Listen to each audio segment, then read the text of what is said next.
In this episode of Man versus Marriage, we are talking all things journey related in this episode. We are going to talk to you about what's going on in your life with the listeners, with us, and it's definitely going to be an episode that you don't want to miss. Getting a lot of value out of it. So we'll see you right after this.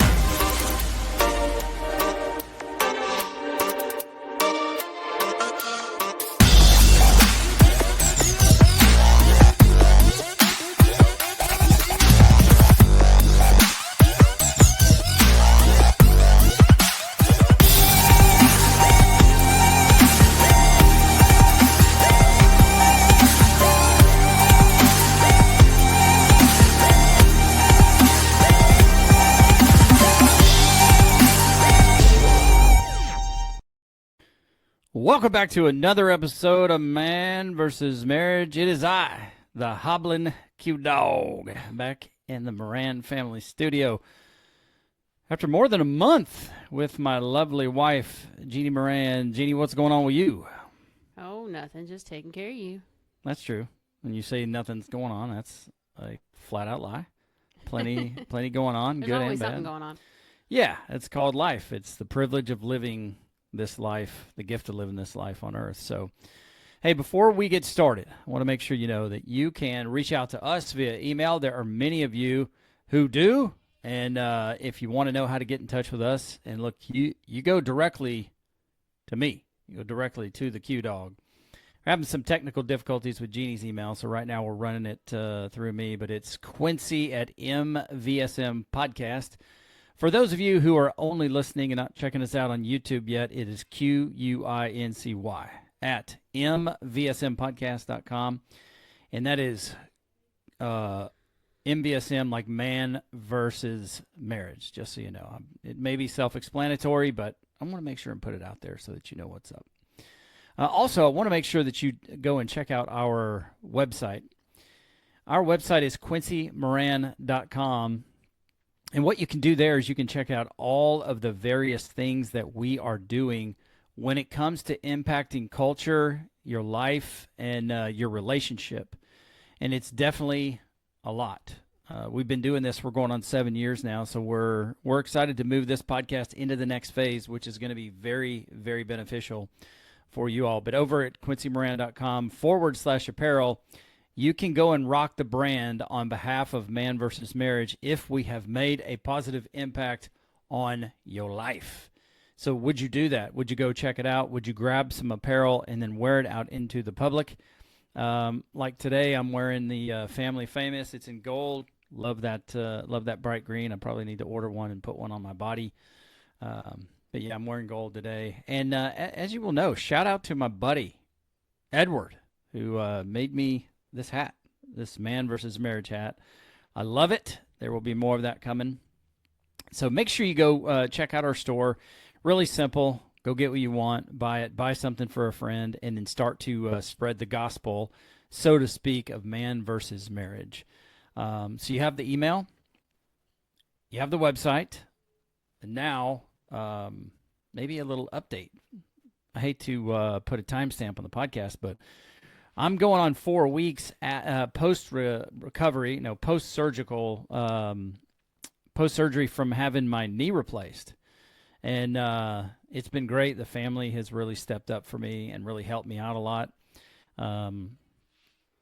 It's not what I expected. Thankfully, my dad had decided to do this last October.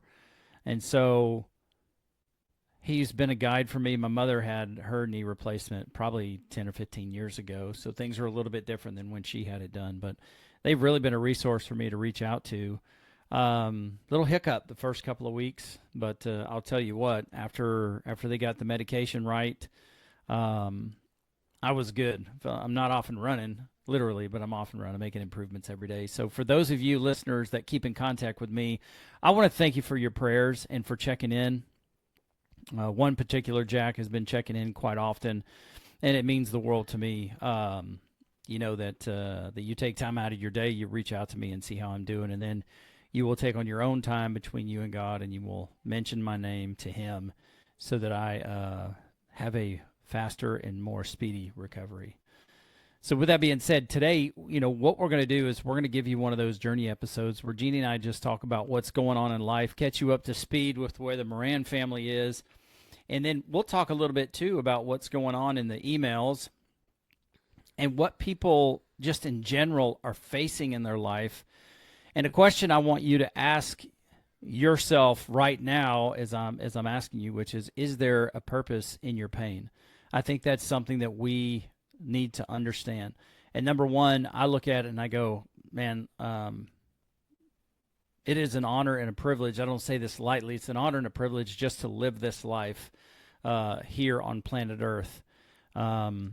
And there, obviously, around the globe, there are significant struggles and things that people are going through. Maybe even you in your own life, whether it's health or financial,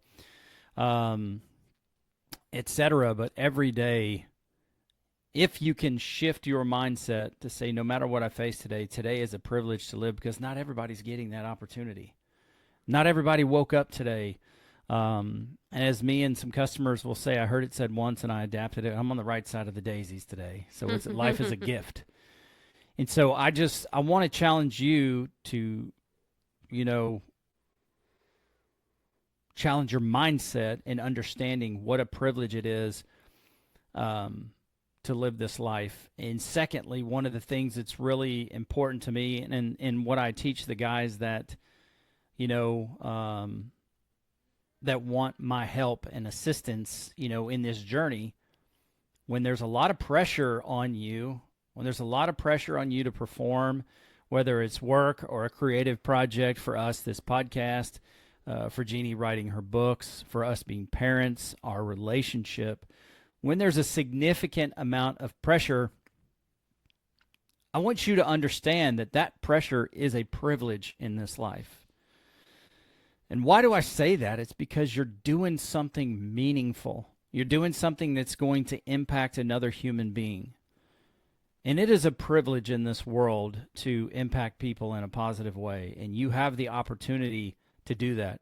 Matter of fact, you as the listener are giving myself and Jeannie the opportunity to do that.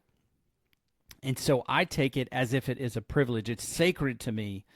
Human beings are special to me. And so if you're listening to this podcast right now and maybe you are just getting your tail kicked in life, this message is for you, because Jeannie and I are going through, some difficult times in our life and relationship, because our home life is evolving. It's changing. Our last child is getting ready to wrap up high school, and our girls are growing up and they're moving on to the next phase of their life. And I had a hard time letting go, because I loved the phase where I was dad and people were looking up to me, and I could command the attention of the room, and I could sow good seeds into my children. And so now it's the time where the seeds are starting to germinate, and they'll start to begin that process of growth, and they're going out and they're doing their own thing. And so that's a big shift in our home, and it can be difficult to go through that. Change for many people can be difficult. And then, with this surgery that I just had, things are very challenging. I just want to commend you, honey, for how well you have done in making sure that my needs are met, because I have not been able to do a whole lot, for myself, getting me to and from physical therapy, making sure that I'm fed, helping me stay on the medications, doing your best to make sure I'm comfortable, making sure to get after me whether I'm doing my PT or not. But those situations can affect your relationship. They can affect the atmosphere in your household. And then for us, we have some pretty significant challenges with autism, and Jeannie doing her best. Like, this is her time to graduate. This is your time to finish school and graduate. And you have two students who are going to be in your classroom for the rest of their life, save a miracle. And so, in this phase of life, Jeannie's working hard to lean into her career as an author And so autism doesn't make it easy, as if writing a book is, isn't easy enough. So why am I telling you all of this? I'm telling you all of this because Ed Milet said something that changed my life. I'll let you speak to it yourself. But when life is happening, it's not happening to you. I believe this with all of my heart. It's happening for you.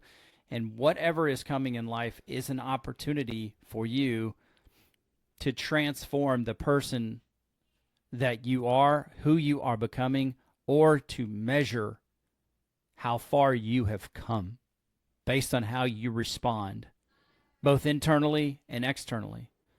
And so I want to encourage you as well that whatever pain it is you're going through, there's a purpose in it. There's definitely a purpose in it. And there is a path for you to come through this pain, whatever the pain might look like. There's a path for you to come through this pain healthy and better than when it started. And then you can do what Jeannie and I do, which is you can take that pain, and the purpose is that you can bring that to people who were just like you. Any thoughts on what I'm sharing there, honey, just about, life in general, or, your purpose, or what things are going on in your world? You talk to me now. Right now it feels like we're on pause. Feels like a lot of things are on pause. I'm finding it hard to find balance. I'm finding it hard to work through things that I need to work through for myself, because there's a lot of unsettled, what's the word I'm looking for? Uncertain variables at the moment. And that kind of, that tends to stunt me a little bit until I have a firmer grasp on what's happening. Surgery wise, I think we're doing okay. We knew we were going to hit a rough patch going into this. We've done surgeries before. It's nothing new. We know that, the relationship side, the intimacy side of things, the physical touch, the time together, those things always take a hit when we go through something like this. And even though we know and we plan accordingly and we try to kind of set ourselves up so that it doesn't create issues, it still stings from time to time. It still gets us. But we're working through that, trying to help the youngest one, which I don't really think we have to help her anymore. She's made up her mind. She knows what she's doing. She's made her decision.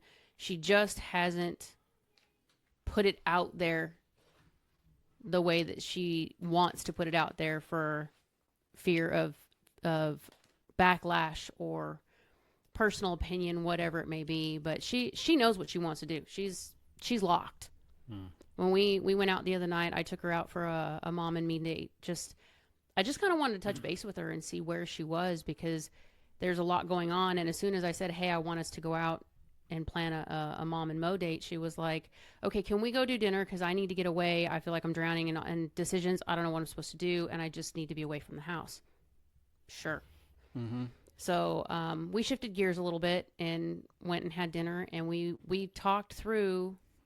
I mean, she made her pros and cons list. She did all of the things that we've taught her to do. What do you want? What does it look like? What sacrifices are you willing to make? What sacrifices are non-negotiable? What things are you holding on to? Like, where's your head at? And every single target that we talked about, this is what I want. I'm willing to accept this, but I will not do this. I'm okay with this, but this one right here is only if absolutely necessary would I go that route. Okay, cool. She has taken everything that we have given her, and I watched all of it just unfold in front of me. Yeah. And I was like, okay. So I just sat there and I just told her, I said, so why are we having this conversation? And what do you mean? I said, your decision's made. You know exactly what you want. You know exactly what it's going to take to get there. You know the worst case. You know the best case. So why are we still debating this? Why are you still drowning in decisions? Your decision has been made. You just have to lock in and stand firm on it. No matter what comes at you, this is what you want. And Dad and I are going to stand behind Whatever it is you're going to do, if this is what you want, whatever the path looks like, Dad and I are right behind you. No problem. And I think that just kind of, that helped me to know that she has enough of our tools and enough understanding in what we've done and how we've done it. She'll be okay when she gets out. That's Yeah. a hard one for me when you're letting them go. It's like, but will they know when they get there how to do XYZ? Will they be okay? I don't have any question about this one. It takes her a little time to get through her decision making, but it does me too. So Yeah, but the thing is, though, is that if you get caught up and everything's got to be perfect before you make the decision, you'll never make decisions. And so it's important. It's important for her to develop. And look, I've said this to you and I many a times. You can't expect somebody 17 to 20 years old to make decisions like a 47-year-old that's been through all this life experience. With that being said, I'm speaking to myself now when I say, you're never going to make the perfect decision. There are going to be times where things are outside of your control and you need to make a choice and you need to step and you need to trust that when you take that step, that God's going to meet you where you are if you're acting according or if you're walking according to what his will or plan is for you. And sometimes it's hard to find that out. But the paralysis by analysis is a real thing. oh yeah. If you wait for for everything to be in order and for things to be perfect, life and opportunities will pass you by. Now, God, I really truly believe, as a product of what I'm about to say, that God's grace is sufficient and he will give you another opportunity. He's patient. But with this regard for her, I'm okay that she doesn't know everything that's going to be there because it gives her the opportunity to learn something new about herself. Well, that's what I was saying. It wasn't about her being able to make a decision or knowing the, like, having the perfect answer. It was, she needed to know, worst case, this is what it would look like for what you want. This is what it's going to take to get there. Absolute longest haul, this is what you're looking at. Financially, time-wise, what have you.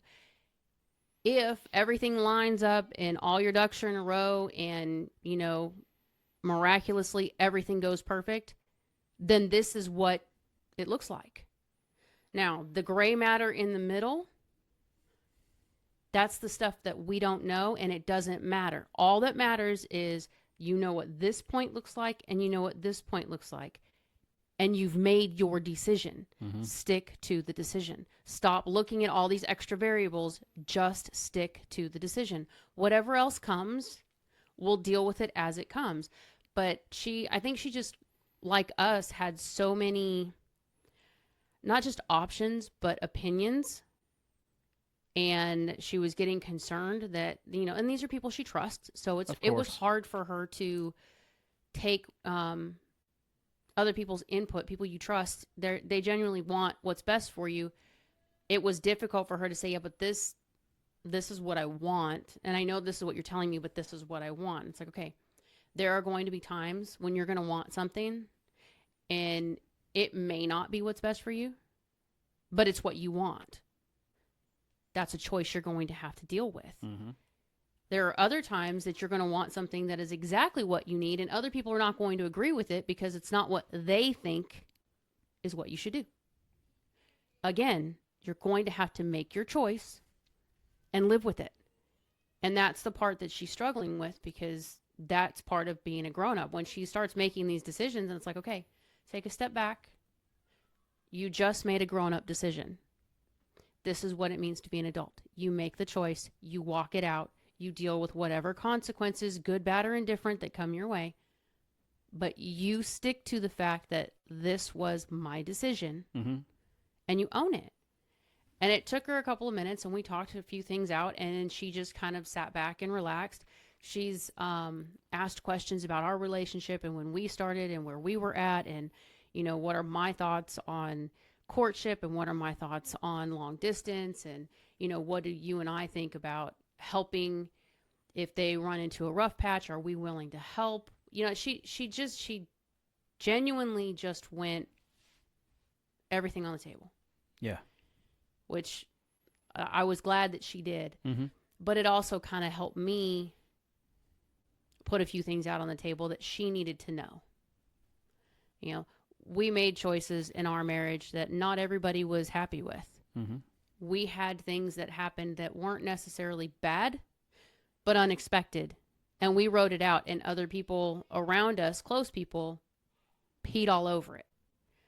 So I kind of had to go through conversations with her of, this stuff's going to happen. And Dad and I might not always agree with what you're doing. We might not even agree with each other on what you're doing. Right. But we're still going to maintain your choices. We're going to stand beside you, whatever the choice is. Yeah. You know, and just trying to help her work through some of that. And then, watching the other kids, I'm struggling as a mom at the moment, trying to figure out, where do I pull back? Mm-hmm. And where do I step in? Because there's some decisions that I think are just not wise. And there are other decisions that are just lazy. And I really want to step in and, be a parent. When you're 12 and you make those choices, it's real easy for mom to step in and be like, nope, we're not doing this. We're doing da-da-da-da-da. I can't do that right now. Mm-hmm. That's not my place right now. And it is a really hard spot to sit and not mom. It's a really hard place to sit and not mom. Well, intentionally not momming is momming. Intentionally not parenting in some particular situations is parenting, because it is important to allow your children, as they grow into adulthood. We've put the good things out there. We've given them the best of what we have. We've also done what's most important, and we've lived a life in front of them, so they know what a true north is. We built the value of house rules, so we know the culture of our home. And then we have executed on what those terms or what that culture looks like, because we always use that for ourselves as a mirror. Yesterday, one of the girls asked me a question that is against the house rules. And it's like, well, I asked this and mom said it was cool as long as you said it's cool. And I just said, what are the house rules? And she's like, okay. And she left it at that. And so we've done our part to the best of our ability. Where we've made mistakes and when we make mistakes, we practice our house rules, which is we ask for forgiveness on purpose. Like, we go and do these things. Mm-hmm. And so now they are in a phase of their life. We have a lot of girls. So it's not the same as it's not the same as me being an 18-year-old young man and I'm ready to just bust out of the stall. I'm ready to rock. I was told all my life, even as when we're having girls, that girls are different. And in some cultures, you keep the girls home, provide them a place to live, a safe place until a man comes along if they want to get married. And then it's like you're facilitating, your daughter for that marriage, whatever. Well, I don't know why you're smirking. Because there are some that will wait for a really long time and may not decide to leave. And that's, I don't want to be responsible for everybody all the time. Yeah, honey. Look, I've told you, I've articulated the plan to you, years ago, and will continue. No, I was just laughing because of what you were saying. That's what I was thinking. These people clearly don't have an issue if people stay in their house for 30, 40, 50 years. I would like us to have something to ourselves at some point. I know we have Hunter and Kiki, but it would be nice to have a little bit of breathing room from time to time. I love my girls, don't get me wrong, but I want them to go out and live their life. Yeah, I mean, the first order of that is to go and fulfill whatever your calling is on this earth. Get out there and go do it. Not to say that you're not welcome here, but there's I've talked to you about the phases that we'll go through, and there are levers that you can pull that make somebody less and less comfortable when it comes to growing up. But I have a number, a number in my mind as we're working through this, what milestones need to be met and how things are going to happen. And that's the plan that I have. It doesn't mean it's going to happen. But I want to go back to something that you said that can probably be a lesson for us both. And I think you are a person, correct me if I'm wrong, that you sort of thrive in certainty. You need that. Mm. So when there are times of uncertainty, rather than backing away from it because it's not what you're comfortable with or it's not what makes you successful, how can the listener lean into uncertainty in order to grow themselves as a person, in order to grow themselves as a professional, a husband, a father, wife, etc.? And I think it's important that we take a look at that, because if we thrive in certainty, when uncertainty comes along, that means we're going to relent or we're going to go backwards. And so I'm not saying that, you necessarily have to be your best in uncertainty. But I want to encourage you and the listeners to allow that to equip you to be better in certainty. And that's one of the years where I was really seeking God's heart and saying, what can I be for my family? Like, teach me what I can be for my family that's a representation of who you are, Lord. And that's where, it was all around the time where I was becoming a new man and like really stepping into who I believe God called me to be.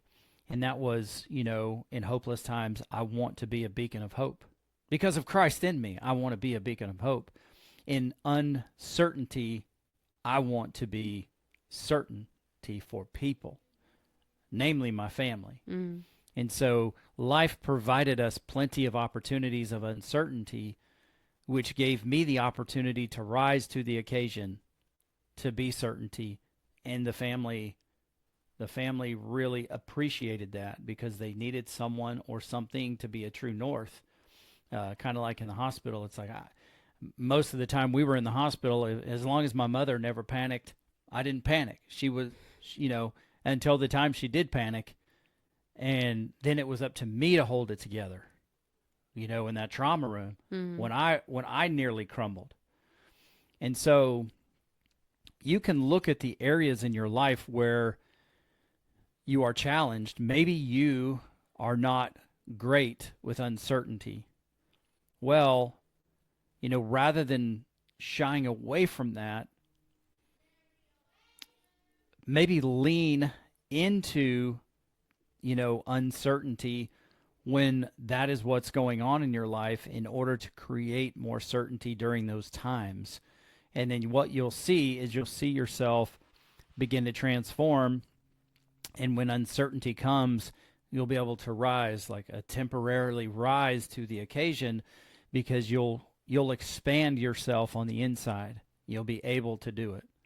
So I would urge you and the listeners as well, if you have uncertainty going on in your life right now, and you talked about the gray matter, like the gray space that's between your decision and what outcome you want to have, that's where faith is built. It's in those gray areas, because in great times, yes, we celebrate things and we thank the Lord for them, but it's in tough times where we are really challenged and where we really grow the most. And I look at it from a practical standpoint of your body. Your skin is not going to stretch and grow unless your bones start the process. And it's very uncomfortable. And there's something called growing pains for a reason. So whenever your bones are at odds with your skin now has the opportunity to grow and mature along the process, or to hold your bones back and stifle your growth. So during times of uncertainty, those are opportunities for you to grow. I'm not saying go run and put yourself in a situation that causes uncertainty, but it just happens because there are seasons in life. There are seasons, and they continue to go. And sometimes you're in a long winter, and winter provides uncertainty. So how is that? How can you approach uncertainty in your life and just gain a little ground? And in my experience, it's been through my faith that I've been able to do that. Now, there are still times where there are things going on. We have a situation in our life right now where there's a lot of uncertainty that goes along with it. And I've had to sit back and say, I just don't know what to do. There are just times in your life where you just don't know what to do. So in those times, I usually advise myself, number one, I'm going to pray. I'm going to seek God's heart. Number two is you go with what you know. And, you know, as you move along through that with going with what you know, and situations or circumstances come up that you just don't know what to do, even going with what you know, that's the time that you have an opportunity to grow. Those are the times that I have an opportunity to grow, for us to rise to whatever the occasion is. You can have that with your internal dialogue, like you can have it internally. You can have it externally, you know, with your weight or with a surgery. You can have it in your marriage relationship. You can have that in your peer-to-peer relationship. You can have that in your relationship with your siblings, with your parents. You can have that in your relationship when it comes to you and your children. And there are all types. It comes in all shapes and sizes. But rather than looking at uncertainty or whatever it is through a particular lens of, and I'm not saying you do this, but a particular lens and I'm out, I'm not touching that. My challenge to all of us would be, when you face a situation like that, that you lean in and see what you can learn. And then you challenge yourself after the experience is over, after things have happened. You look and say, okay, well, let's read a report here and see how things went. Let's look, maybe there's some things I could have done better. Maybe there's a time where I said, I don't know what to do, so I'm going to just make a decision. I'm going to go with what I know. And it turned out better than I thought it would. Or I really screwed things up. But it's a point where we, you know, even in our relationship, or we were talking last night, you know, and I shared my heart with you on some things that I'm going through this recovery. There was uncertainty there on how it was going to be received. So rather than sit there and be afraid to share that with you, I decided to go with what I know, which is take your own advice, Quincy. Open up and speak about it. And so I did, and as Coach Rita would say, I didn't die. I'm good. Any thoughts on that as we move this episode along? No. Anything you disagree with? No. You're on the money. Okay. I didn't want to say the word overcome in that because I didn't want some weird, you know, explosion to happen between you and I. So Nah. that was a good joke by me. Wasn't picked up by Jeannie. She didn't like it. Oh, I got the joke. I just didn't like it, so I didn't go. You were uncertain on how to respond. No, I'm not sitting in the middle of uncertainty. Well, okay. Well, you So, were. Our daughter was, so that's why yeah, I was. You know. No, I'm not. I'm not sitting in the middle of that right now. I'm on pause at the moment, trying to make a decision on what I want to do and trying to figure out how to make balance with what we've got going on and with what I need to do for myself. So you were speaking more to our kid than to me on that one. Well, I was also speaking to myself and to our audience. Is that I'm not telling people to do things that I don't do. Yeah, no, I know. And the last thing is we kind of start to close this out, just in a journey, in a journey like episode, there are some challenges going on out there in the world between people and their relationships.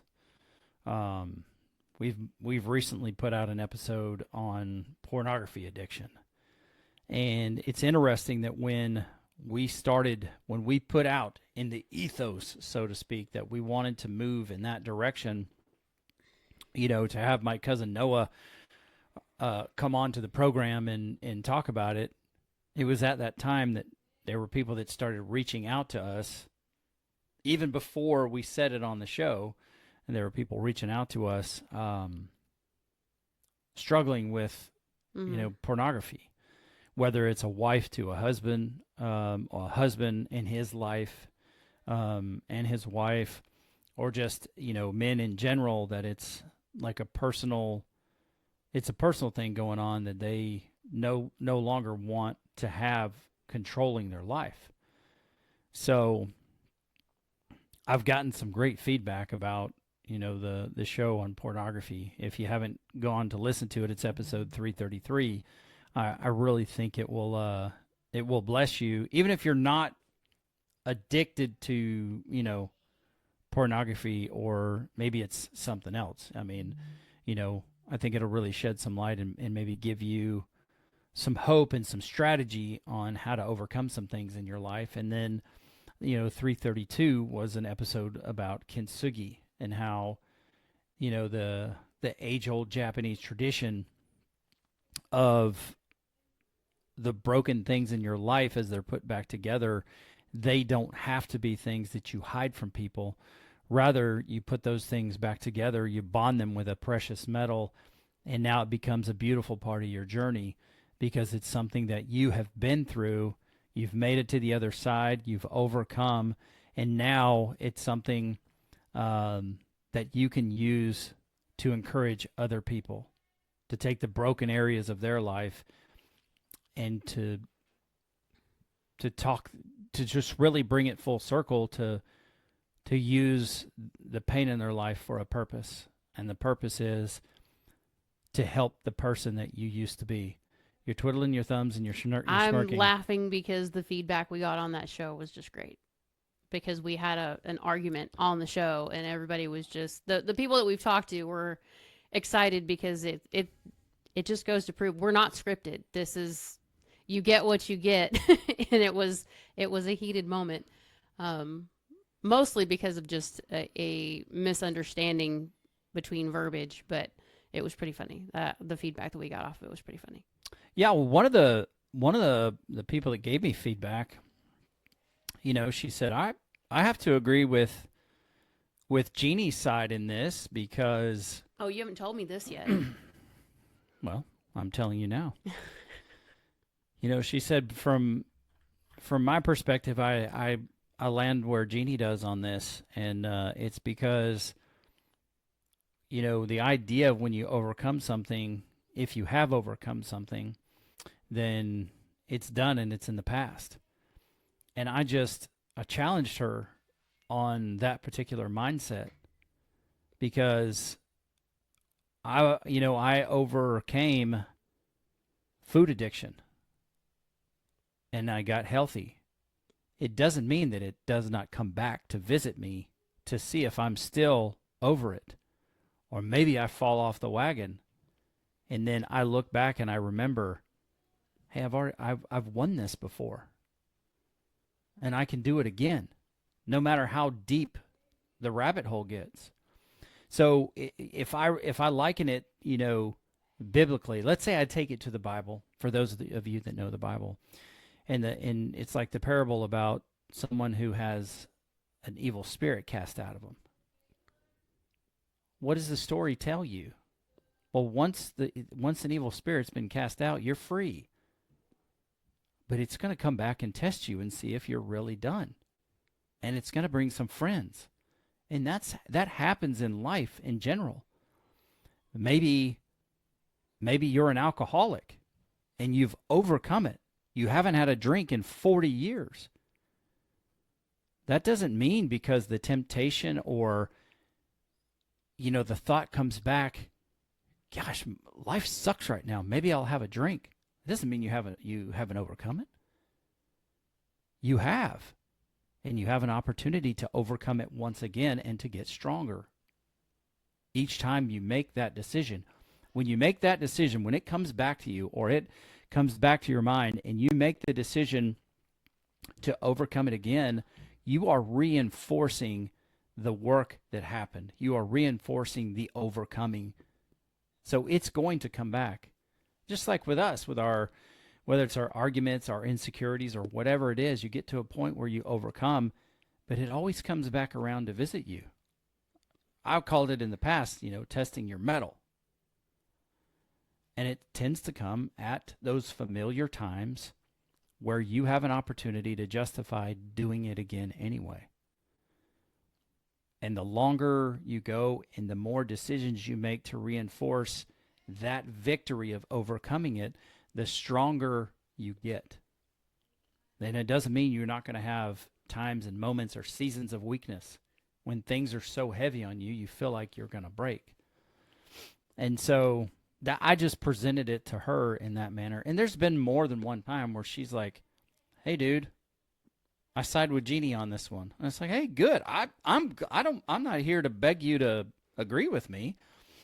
But you took that experience from a word that you had a negative association to, and then you went out and, you made a post about not getting caught up with a word, and then some, butt lick, attacked you for trying to educate everybody." And here's the thing is that whoever that guy was, if he couldn't appreciate the experience, that you had in your life, which you're not putting it out there because you heard it somewhere, you're putting it out there because it was a true to life experience.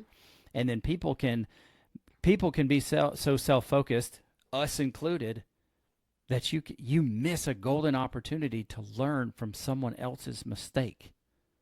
And I always go back to Coach Saban saying that, it's something that made an impression on my life. Good people learn from their mistakes. Great people learn from other people's mistakes.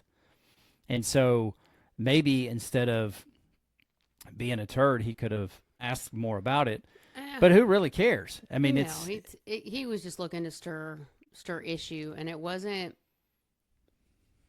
so much the verbiage. I think the past that you were talking about was things in our marriage. The past that I was thinking about was the stuff we went through with the kids.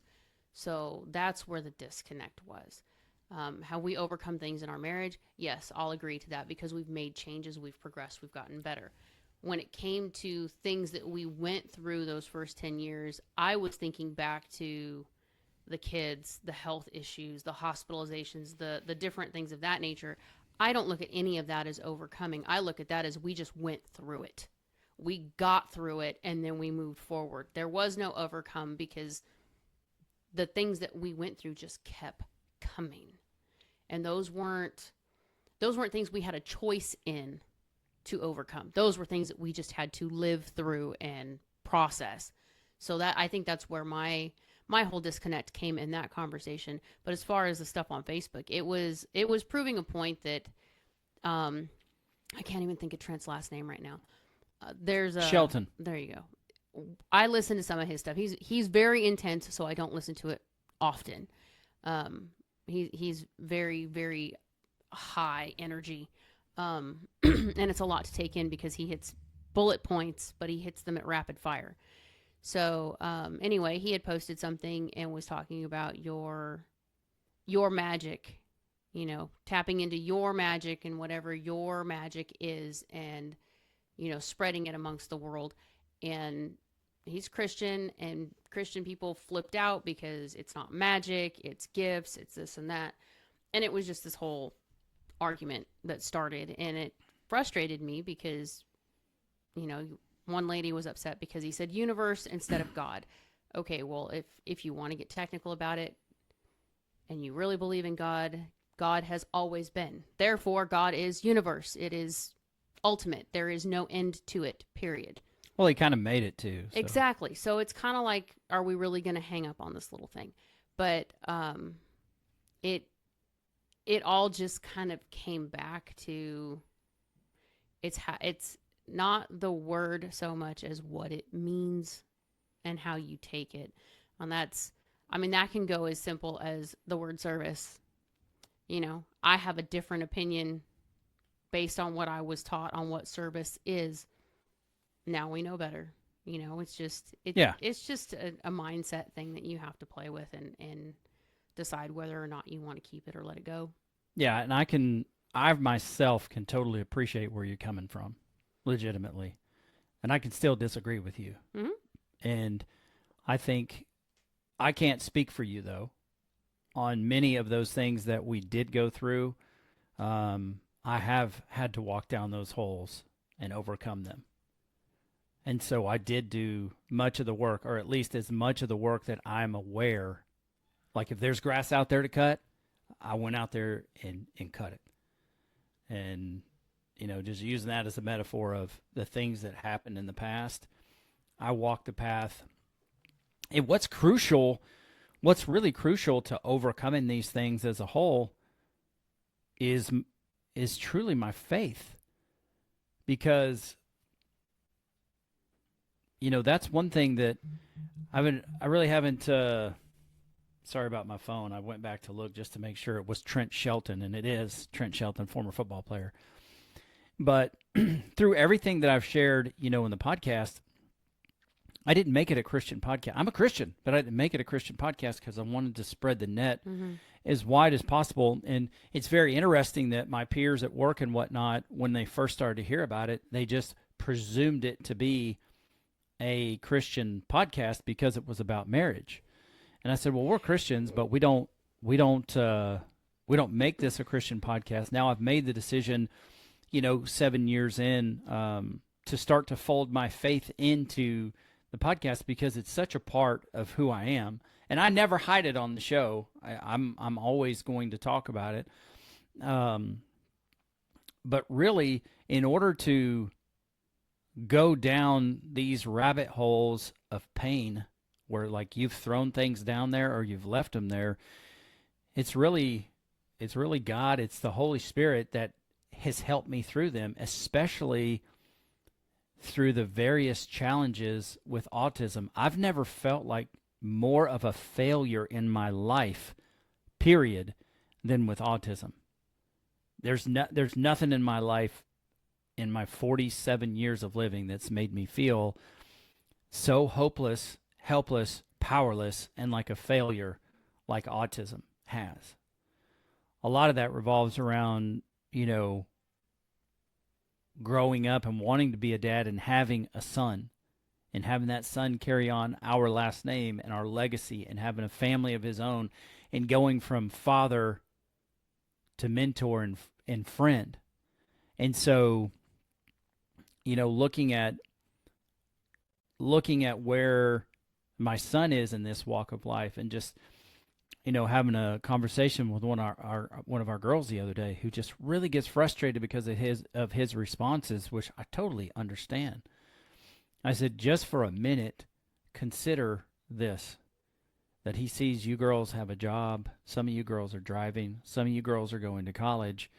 Some of you girls have money, making money. You have friends and you're going out and you're doing things. And this guy doesn't have that. Furthermore, we're struggling on how to figure out how to facilitate that for him. So he doesn't have those things. And, you know, those things can be very frustrating and demoralizing. And he's obsessive and compulsive about anything that he does. And so he asks a lot of questions all the time, the same ones, and the answers he takes them, and he just chews on them and chews on them. Then some of the answers he makes up on his own. And so there's a lot going on there that drives his response. Am I excusing the way he behaves? No. I'm just asking for a little more empathy for his journey. Because as much as it's frustrating to us, what if we felt the weight?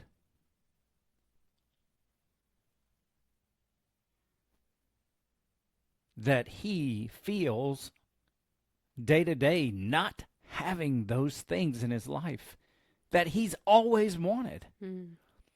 What if we felt the weight of that? We feel it from a parent's perspective, but what if we felt his weight of that? And so I'm trying to be a little more empathetic towards that.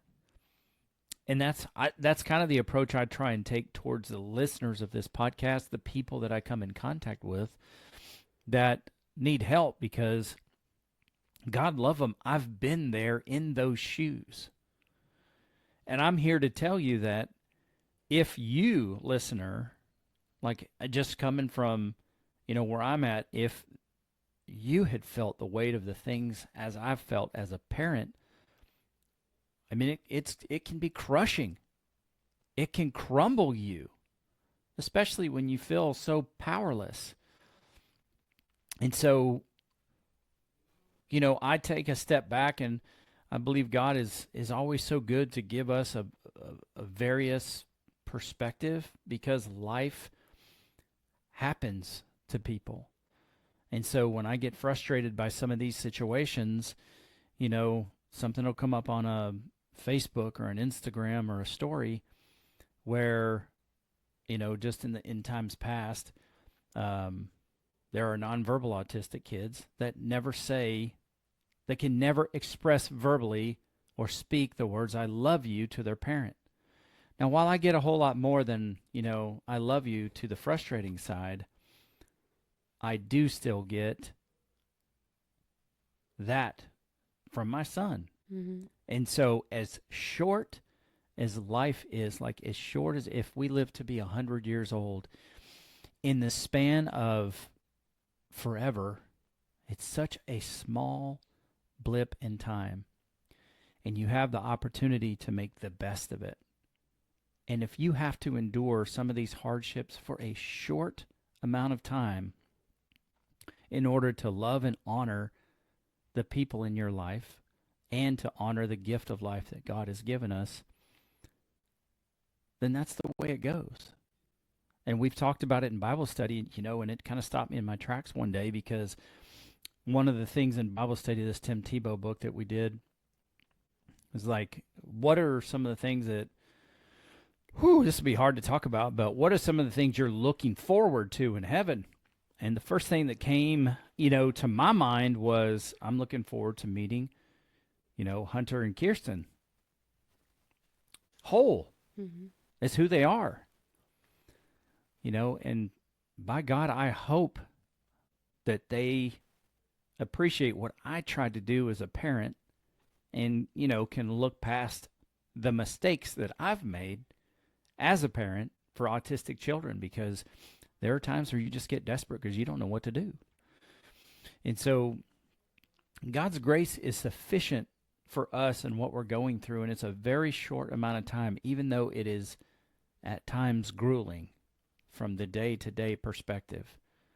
But I do my best ever since those dreams that I really believe God gave me to show me Hunter's innocence in his heart and where he is, and that I'm supposed to protect that.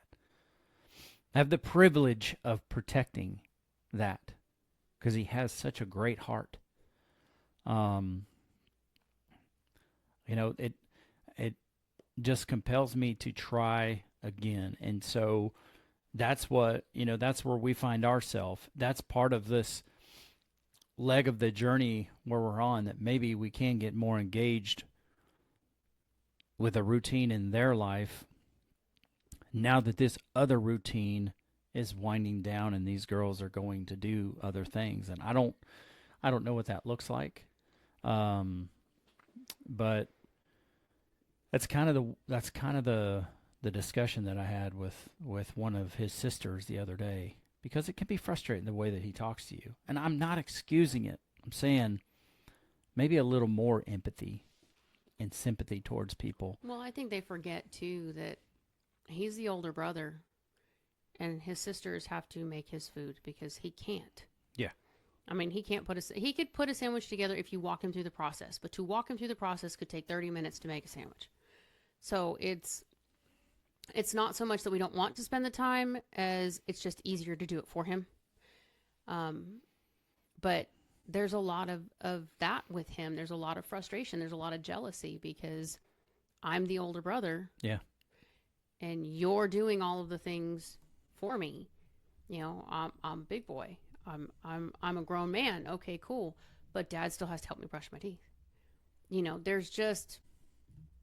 There is still a very small boy, very much in a grown man's body. Yeah, no doubt. And he struggles with some days he feels like a big boy and he feels like he's a teenager and he wants to roughhouse and he wants to play with dad and he wants to be with Uncle Josh and he wants to do what boys do. Mm-hmm. And there are other days where he wants to sit on the couch and be 4 years old and watch Little Bear for 6 hours and giggle his little butt off because it makes him happy. Mm-hmm. And I think that's hard for them some of them, to grasp that he doesn't have a choice in those things. Plus his lack of sleep and the different things that contribute to his mood, just like anybody else. If I don't sleep, I'm cranky. If I'm not getting enough rest, I'm stomping through the house. Yeah, and I mean, you're not going through sensory overload every part of the day. No, and he is. I'm starting to realize that the more focused stuff we give him, like the scratchers and stuff, it's just better for him. Something he can concentrate on that makes him focus his attention seems to help a little bit. But like in the middle of the night, this is what we deal with. In the middle of the night when he can't sleep, he has 2 buckets in his room. One has art stuff and one is just kind of a catch-all. He will take every bit of everything out of one bucket, dump it in the floor, take it from the other bucket, dump it in the floor, and he will sort it. And he doesn't just put it in the... No. We have to throw it like we were playing basketball with every piece of whatever we own so that it stomps loud enough every time it hits the bucket for everybody in the house to hear it. But he has to do it that way. He can't just pick up the mess and put it into where it goes. It has to make an impact. I don't know why. It's a sensory thing. It's annoying as all crap at 3 o'clock in the morning when you're trying to sleep and his bed is above yours. Yeah, no doubt. Those are some of the things that we deal with, that we're currently dealing with, that have been a little more prevalent lately than they have been in the past. And I think some of that too is I think he's noticing the changes.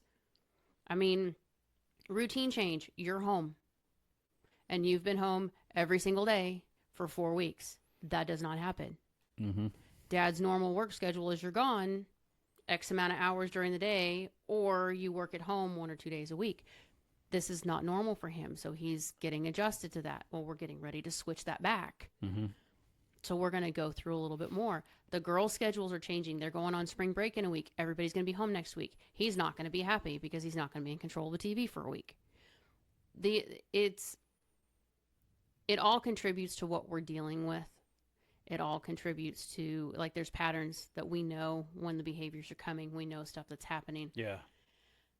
The problem that we have is I can prepare for it. I cannot do anything to stop it. Well, I think I believe, I'm not going to say I believe there's a phase of our life coming, or a season, I should say. And I talked to you about it a few months ago, and it's evolving what we do, and it's based on doing what's right instead of what's easy.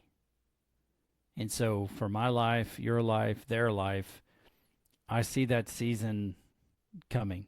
And, like anything, it may be hard in the beginning, but I truly believe for the long term, it's like this knee surgery. Pretty hard, for 4 weeks, 6 weeks, 8 weeks, hopefully not any more than that. But the long-term benefit that comes with it far exceeds the short-term pain that you have to go through to get there. And that's true to life for most everything that's out there. When we decided to really lean into our relationship and make it into something that we had envisioned, what we had hoped for, it didn't get better automatically. It hurt more in the beginning. And then from the hurt, we started to heal. And from the healing, we started to really hone in and grow our relationship. If you want to lose 30 pounds, it doesn't get easy that day or the next day, you have to go through some sacrifice. You have to go through making some changes. You have to go through some short-term pain for long-term gain. If you go to the gym and you want to build lean muscle, it's not easy the next day. Matter of fact, the next day and the day after really suck if you're doing it right. But the fact is that once you get through that short-term proving phase or that short-term challenging phase, what comes after that is good. What comes after that becomes great. What comes after that can become amazing, but you have to, in this human life, you have to go through the ugly part of something before you get to the greater part. And so I don't know exactly what that looks like, but I have a sense that that's coming. And so I'm preparing personally. I'm preparing personally for whatever that might look like in our future. And it doesn't have to be anything, scary or tumultuous, or it doesn't have to be this big deal, I don't know what it looks like, but I just know that I'm starting that season of doing more of what's right instead of what's easy. And I believe I'll be able to bring that to our relationship, to our home, and then to the podcast, and utilize the purpose that goes along with that pain. Well, that's a wrap, huh? On a journey episode. Sure. We didn't talk much about our listeners, but hey, listener, I just want to let you know that Q-Dog loves you. I really appreciate you being out there and trusting us in our journey, in our heart for where you are in this particular walk of life. And for those of you that email, that text, that call, that message, God bless you. For those of you who haven't made the decision to do so, even so, thank you for listening to this program and for allowing us to speak into your life. Because, man, I'll tell you, I have a heart to add value to your journey, and hopefully you will have a heart to do the same. My love, any final words? No, we are all good, babe. Okay, baby. We need to get you up and walking. I do need to get up and go walk. So, all right. Well, she is Jeannie Moran. I'm Quincy Moran. Hey, before we go, don't forget to go to quincymoran.com. Go check it out. You'll see there is a Hire Me to Speak button. Who is Quincy Moran? Connect with me. Connect with Jeannie. Also, what you see here is apparel. So you're looking at the Man versus Marriage shirt. You're looking at this is a Quincy Moran brand right here, which is I wasn't born ready, I'm built ready. The Family Famous line. Also, one of my favorites in the Quincy Moran line, which is the Notorious Hustle Mania. And I need to get myself hustling so I can get my tail back to work. But when you go to quincymoran.com/apparel, this is what you're going to see. Then you can get in there, get all the stuff, get all the things, and then take those things out there to the public so you can be an encouragement. Jeannie just flew back from Idaho, going up there to visit her family, and congratulations to our niece and nephew by marriage, and for their first child that is on the way. But inevitably, she wore the very sweatshirt she wore on the program today. A couple of guys said, okay, hey, I've got to know, what is this about? And it always starts the conversation, and that will give you an opportunity to give somebody your testimony. Doesn't have to be eloquent, doesn't have to be perfect. It can just be, this is how it has helped me, and this is how it has affected my life. And that's how you are a part of the ripple effect of Man versus Marriage and what we are doing to build you, to build families, to build our culture. So don't be afraid to go out and do that. And for now, my lovely wife, Jeannie Moran, I'm Quincy Moran, and this is Man versus Marriage, the podcast.